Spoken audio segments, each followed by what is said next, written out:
ಎಲ್ರಿಗೂ ನಮಸ್ಕಾರ. ನಾನು ಸತೀಶ್ ಕನಕಪುರ. ನ್ಯೂಸ್ 18 ಡಿಜಿಟಲ್ಗೆ ಸ್ವಾಗತ. ಇವತ್ತು ನಮ್ಮ ನ್ಯೂಸ್ 18 ಡಿಜಿಟಲ್ನಲ್ಲಿ ನಾವು ಮಾತಾಡ್ತಿರುವಂತಹ ಒಂದು ವಿಚಾರ ಅಂದರೆ, ಕರ್ನಾಟಕ ಚಲನಚಿತ್ರ ವಾಣಿಜ್ಯ ಮಂಡಳಿ ಸಾಕಷ್ಟು ವರ್ಷಗಳಿಂದ ಕರ್ನಾಟಕ ಸರ್ಕಾರಕ್ಕೆ ಒಂದು ಮನವಿಯನ್ನು ಮಾಡ್ತಿತ್ತು. ಏಕರೂಪ ಟಿಕೆಟ್ ದರ ನಿಗದಿಗೆ ಅದರ ಬೇಡಿಕೆಯಂತೆ 2-3 ದಶಕಗಳ ಹೋರಾಟಕ್ಕೆ ಈಗಿನ ಸರ್ಕಾರ, ಸಿದ್ದರಾಮಯ್ಯ ಸರ್ಕಾರ ಪೂರಕವಾಗಿ ಸ್ಪಂದಿಸಿ ಒಂದು ಟಿಕೆಟ್ ದರ ನಿಗದಿಗೆ ಒಂದು ಅಸ್ತು ಹೊಂದಿತ್ತು.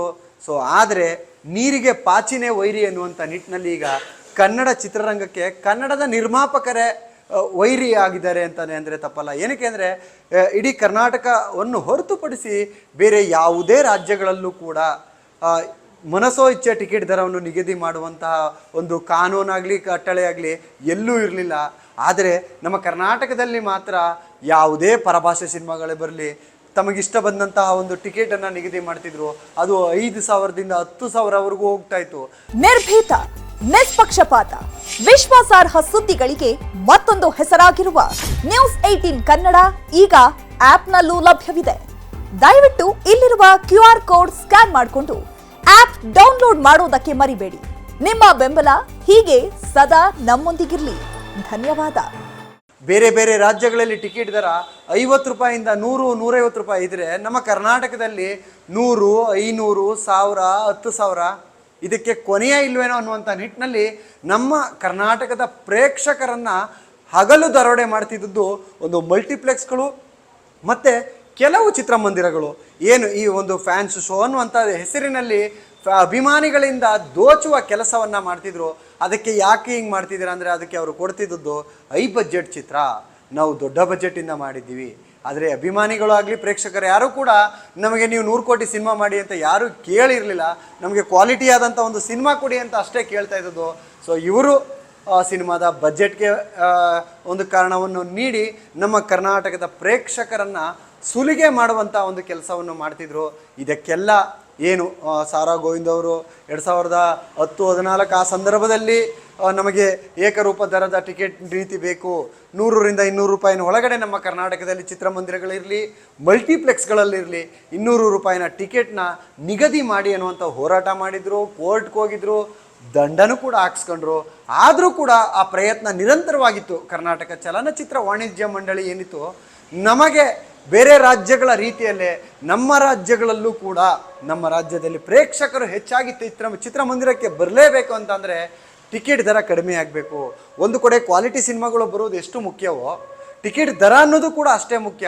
ಏನಕ್ಕೆ ಅಂತ ಅಂದರೆ, ಪ್ರೇಕ್ಷಕರಿಗೆ ಒಂದು ಜೇಬಿಗೆ ಹೊರೆಯಾಗುವಂಥ ಸಂದರ್ಭದಲ್ಲಿ ವಾರಕ್ಕೆ ಒಂದು ಸಿನಿಮಾ ನೋಡುವಂಥ ವ್ಯಕ್ತಿ ತಿಂಗಳಿಗೆ, 2 ತಿಂಗಳಿಗೆ, 3 ತಿಂಗಳಿಗೆ ಒಂದು ಸಿನಿಮಾ ನೋಡುವುದಕ್ಕೆ ಮನಸ್ಸು ಮಾಡೋದ್ರಲ್ಲಿ ತಪ್ಪಿಲ್ಲ. ಈ ರೀತಿಯಾದಂತಹ ಟಿಕೆಟ್ ದರ ದುಪ್ಪಟ್ಟಿದ್ದಂಥ ಸಂದರ್ಭದಲ್ಲಿ ಕೇವಲ ಸ್ಟಾರ್ ನಟರ ಸಿನಿಮಾಗಳನ್ನು ಮಾತ್ರ ನೋಡ್ತಾರೆ. ಇದೆಲ್ಲದಕ್ಕೂ ಕಡಿವಾಣ ಹಾಕಬೇಕು. ಇಂಡಸ್ಟ್ರಿ ಬೆಳಿಬೇಕು ಅಂದರೆ 200 ರೂಪಾಯಿ ದರ ನಿಗದಿ ಆಗಬೇಕನ್ನುವಂಥ ನಿಟ್ಟಿನಲ್ಲಿ ಮನವಿ ಆಗಿತ್ತು.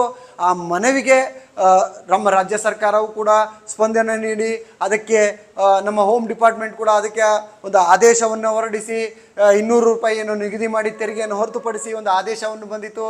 ಇದರಿಂದ ಕಳೆದ ಒಂದು ವಾರದಲ್ಲಿ ಆ ಒಂದು ಟಿಕೆಟ್ ದರವೂ ಕೂಡ ನಿಗದಿ ಆಗಿತ್ತು. ಅದರಿಂದ ಚಿತ್ರಮಂದಿರಕ್ಕೆ ಬರುವವರ ಸಂಖ್ಯೆಯೂ ಕೂಡ ಹೆಚ್ಚಿತ್ತು ಅನ್ನುವಂಥದ್ದು ವಾಣಿಜ್ಯ ಮಂಡಳಿಯ ಒಂದು ಮಾತು. ಈಗ ಕರ್ನಾಟಕ ಚಲನಚಿತ್ರ ವಾಣಿಜ್ಯ ಮಂಡಳಿ ಮತ್ತು ಸರ್ಕಾರಕ್ಕೆ ಮನವಿ ಮಾಡಿತ್ತು. ಆ ನಿಟ್ಟಿನಲ್ಲಿ ಸರ್ಕಾರ ಆದೇಶ ನೀಡಿತು. ಇದರ ವಿರುದ್ಧ ಕೆಲವು ನಿರ್ಮಾಣ ಸಂಸ್ಥೆಗಳು ಮತ್ತು ಮಲ್ಟಿಪ್ಲೆಕ್ಸ್ ಅಸೋಸಿಯೇಷನ್ ಹೈಕೋರ್ಟ್ ಮೆಟ್ಟಿಲೇರಿದ್ರು.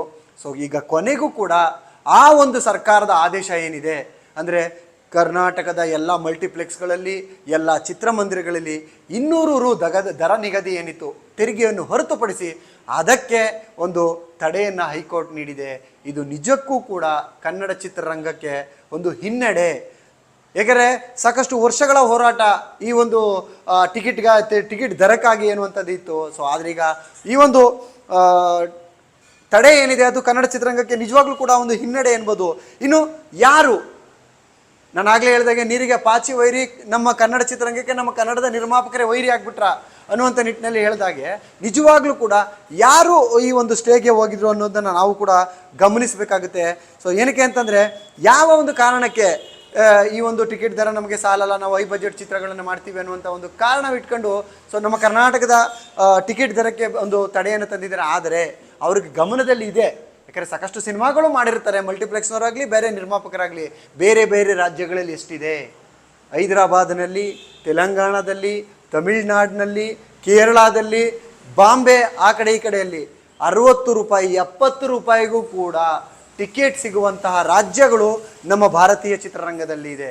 ಆದರೆ ನಮ್ಮ ಕರ್ನಾಟಕದಲ್ಲಿ 60 ರೂಪಾಯಿ ಅಲ್ಲ, ಕೆಲವೊಂದು ಸಲ 600 ರೂಪಾಯಿ ಕೊಟ್ಟರು ಕೂಡ ಟಿಕೆಟ್ ಸಿಗಲ್ಲ. ಸೊ ಇಂತಹ ಸಂದರ್ಭದಲ್ಲಿ ಸರ್ಕಾರದ ಆದೇಶಕ್ಕೆ ಯಾರ್ಯಾರು ಒಂದು ಸ್ಟೇಗೆ ಹೋದ್ರು ಅನ್ನೋದನ್ನ ನಾವು ಗಮನಿಸಬೇಕಾದ್ರೆ, ಮೊದಲಿಗೆ ಈ ಒಂದು ಪಿಟಿಷನ್ ಯಾರು ಹೋಗಿದ್ರು, ಅರ್ಜಿಯನ್ನು ಯಾರು ಸಲ್ಲಿಸಿದ್ರು, ಇದಕ್ಕೆ ತಡೆ ನೀಡಬೇಕು ಅನ್ನುವಂಥ ನಿಟ್ಟಿನಲ್ಲಿ ಮೊದಲಿಗೆ ಹೊಂಬಾಳೆ ಫಿಲಮ್ಸ್. ಸೊ ಇದು ಕರ್ನಾಟಕದ ಪ್ರತಿಷ್ಠಿತ ನಿರ್ಮಾಣ ಸಂಸ್ಥೆಗಳಲ್ಲಿ ಒಂದಾದಂಥ ಹೊಂಬಾಳೆ ಫಿಲಿಮ್ಸ್ನವರು ಸೊ ಸರ್ಕಾರದ ಆದೇಶಕ್ಕೆ ಒಂದು ತಡೆ ನೀಡಬೇಕನ್ನುವಂಥ ನಿಟ್ಟಿನಲ್ಲಿ ಹೈಕೋರ್ಟ್ ಮೆಟ್ಲೇರಿದ್ರು. ಸೊ ಅದರ ಜೊತೆಗೆ VK ಫಿಲಮ್ಸ್ ಅಂದರೆ VK ಫಿಲಮ್ಸು, ಸೊ ಇವರು ಕೂಡ ನಮ್ಮ ಕರ್ನಾಟಕದ ನಿರ್ಮಾಪಕರು. ಇವರು ನಮ್ಮ ಕನ್ನಡ ಚಿತ್ರರಂಗಕ್ಕೆ ಪೂರಕವಾಗಿದ್ದಂತಹ ಈ ಒಂದು ಕಾನೂನಿಗೆ ನಮಗೆ ಬೇಡ, ನಮಗೆ ಕನ್ನಡ ಚಿತ್ರರಂಗದ ಉಸಾಬರಿ ಬೇಡ ಸ್ವಾಮಿ, ನಾವು ಮಾಡೋ ಸಿನಿಮಾ ನಮ್ಮ ಜೇಬಿಗೆ ಬರೋದೆಷ್ಟು ದುಡ್ಡು, ಇದಿಷ್ಟೇ ಸಾಕು ಅನ್ನುವಂಥ ನಿಟ್ಟಿನಲ್ಲಿ ಅವರು ಕೂಡ ಹೋಗಿದ್ದಾರೆ. ಅದರ ಜೊತೆಗೆ ಮಲ್ಟಿಪ್ಲೆಕ್ಸ್ ಅಸೋಸಿಯೇಷನ್, ಇವ್ರ ಬಗ್ಗೆ ನಾವು ಮಾತಾಡೋದೇ ಬೇಡ. ಮಲ್ಟಿಪ್ಲೆಕ್ಸ್ ಅಸೋಸಿಯೇಷನ್ ಅಂತಂದರೆ ನಮ್ಮ ಕನ್ನಡ ಚಿತ್ರರಂಗಕ್ಕಾಗಲಿ ನಮ್ಮ ಕನ್ನಡ ಸಿನಿಮಾಗಳಿಗಾಗಲಿ ಅವರು ಯಾವತ್ತೂ ಕೂಡ ಪೂರ್ವಕವಾಗಿಲ್ಲ. ಅವರು ಒಂದು ರೀತಿಯಲ್ಲಿ ನಾವು ನೋಡೋದಾದರೆ ಕನ್ನಡ ಚಿತ್ರರಂಗನ ತುಳಿಯೋಕೆ ಹುಟ್ಟಿದಾರ ಮಲ್ಟಿಪ್ಲೆಕ್ಸ್ನವರು ಅನ್ನುವಂಥ ನಿಟ್ಟಿನಲ್ಲಿ ಪ್ರಶ್ನೆ ಮಾಡಬೇಕಾದಂತಹ ದಿನಗಳು ನಮ್ಮ ಮುಂದೆ ಹೋಗಿದ್ದೇವೆ. ಏನಕ್ಕೆ ಅವರು ಮೊದಲಿಗೆ ಆಪ್ಷನ್ ಕೊಡೋದೇ ಪರಭಾಷಾ ಸಿನಿಮಾಗಳು. ಅವ್ರಿಗೆ ಪರಭಾಷಾ ಸಿನಿಮಾಗಳು ಅಂದರೆ ಒಲವು, ಕನ್ನಡ ಸಿನಿಮಾಗಳು ಅಂದರೆ ಅವರು ಫ್ಲೆಕ್ಸ್ಗಳು ಇಡೋದಕ್ಕೂ ಕೂಡ ಅವಮಾನ ಅನ್ನುವಂಥ ನಿಟ್ಟಿನಲ್ಲಿ ಯೋಚನೆ ಮಾಡುವಂಥ ಕೀಳು ಮನಸ್ಥಿತಿ ಇರುವಂತಹ ಮಲ್ಟಿಪ್ಲೆಕ್ಸ್ನವರು ಸೊ ಈ ಒಂದು ಟಿಕೆಟ್ ದರದ ವಿರುದ್ಧ ಒಂದು ಮೇಲ್ಮನವಿಯನ್ನು ಸಲ್ಲಿಸಿದ್ರು. ಅದರ ಜೊತೆಗೆ ಕೀಸ್ಟೋನ್ ಎಂಟರ್ಪ್ರೈಸಸ್ ಅನ್ನುವಂಥವರು ಕೂಡ ಹೋಗಿದ್ರು. ಸೊ ದುರಂತ ಅಂದರೆ ಇವರು ಕೂಡ ನಮ್ಮ ಕನ್ನಡದ ನಿರ್ಮಾಪಕರುಗಳೇ. ಸೊ ಯಾಕೆ ಈ 4 ಜನ ನಿರ್ಮಾಪಕರುಗಳಿಗೆ ಮಾತ್ರ ಸಮಸ್ಯೆ ಆಗಿತ್ತಾ ಅನ್ನುವಂಥ ನಿಟ್ಟಿನಲ್ಲಿ ಈಗ ಕೂಲಂಕುಷವಾಗಿ ಯೋಚನೆ ಮಾಡಬೇಕಾಗಿದೆ. ಈಗ ವಾಣಿಜ್ಯ ಮಂಡಳಿ ಕೂಡ ಮಲ್ಟಿಪ್ಲೆಕ್ಸ್ನವ್ರನ್ನೂ ಕರೆದು ಮಾತಾಡಿಸ್ಬೇಕಾಗುತ್ತೆ. ಇವಾಗ ಹೈಕೋರ್ಟ್ಗೆ ಮೇಲ್ಮನವಿ ಸಲ್ಲಿಸಿರುವಂತಹ ನಿರ್ಮಾಪಕರುಗಳನ್ನು ಕೂಡ ಕರೆದು ಮಾತನಾಡಬೇಕಾಗುತ್ತೆ. ಅವರಿಗೆ ಅರಿವು ಇರುತ್ತೆ, ಏನು ನೋಡಿ ನಿಮ್ಮ ಹೈ ಬಜೆಟ್ ಸಿನಿಮಾ ಏನಿದೆ ಅದು ಕರ್ನಾಟಕದಲ್ಲಿ ಮಾತ್ರ ಅಲ್ಲ, ಬೇರೆ ಬೇರೆ ರಾಜ್ಯಗಳಲ್ಲೂ ಕೂಡ ನೀವು ಜನರಿಗೆ ಸಿನಿಮಾ ಕೊಡ್ತೀರಾ. ಆದರೆ ಆ ರಾಜ್ಯಗಳಲ್ಲೆಲ್ಲೂ ಕೂಡ ನೀವು 500 ರೂಪಾಯಿ ಕೂಡ ಟಿಕೆಟ್ ದರ ಇಸ್ಕೊಳ್ಳಲ್ಲ. ನೀವು 500 ರೂಪಾಯಿ ಕೂಡ ಟಿಕೆಟ್ ದರ ಇಸ್ಕೊಳ್ಳೋಕ್ಕಾಗಲ್ಲ ಅಂದರೆ ಕರ್ನಾಟಕದ ಜನರನ್ನ, ಕರ್ನಾಟಕದ ಆಡಿಯನ್ಸ್ನ ಯಾಕೆ ನೀವು ಸುಲಿಗೆ ಮಾಡ್ತೀರಾ? ಸೊ ಇದು ನಮ್ಮ ಕನ್ನಡ ಚಿತ್ರರಂಗಕ್ಕೆ ಪೂರಕವಾದದ್ದು. ಇದು ಕೂಡ ಡಾಕ್ಟರ್ ರಾಜ್ಕುಮಾರ್ ಅವರ ಕನಸಾಗಿತ್ತು. ಕನ್ನಡ ಚಿತ್ರರಂಗದಲ್ಲಿ ಇರುವಂಥ ಎಷ್ಟೋ ಸ್ಟಾರ್ ನಟರ ಸೊ ಇವರೆಲ್ಲರಿಗೂ ಕೂಡ ಒಂದು ನಿಗದಿಯಾದಂಥ ಟಿಕೆಟ್ ದರ ಇದ್ದರೆ ಕನ್ನಡ ಚಿತ್ರರಂಗಕ್ಕೆ ಪೂರಕವಾಗಿರುತ್ತೆ ಅನ್ನುವಂಥ ನಿಟ್ಟಿನಲ್ಲಿ ಸಾಕಷ್ಟು ಮಹನೀಯರು ಈ ಒಂದು ಕನಸು ಕಂಡಿದ್ರು.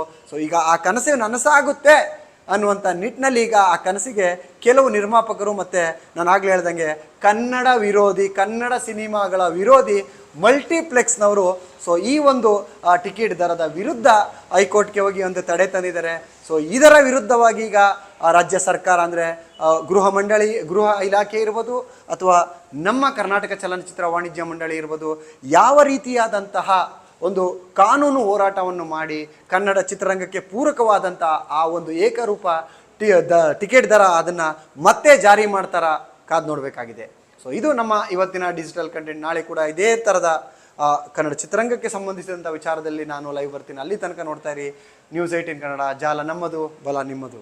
ನಿರ್ಭೀತ, ನಿಷ್ಪಕ್ಷಪಾತ, ವಿಶ್ವಾಸಾರ್ಹ ಸುದ್ದಿಗಳಿಗೆ ಮತ್ತೊಂದು ಹೆಸರಾಗಿರುವ News 18 ಕನ್ನಡ ಈಗ ಆಪ್ನಲ್ಲೂ ಲಭ್ಯವಿದೆ. ದಯವಿಟ್ಟು ಇಲ್ಲಿರುವ QR ಕೋಡ್ ಸ್ಕ್ಯಾನ್ ಮಾಡಿಕೊಂಡು ಆಪ್ ಡೌನ್ಲೋಡ್ ಮಾಡೋದಕ್ಕೆ ಮರಿಬೇಡಿ. ನಿಮ್ಮ ಬೆಂಬಲ ಹೀಗೆ ಸದಾ ನಮ್ಮೊಂದಿಗಿರಲಿ. ಧನ್ಯವಾದ.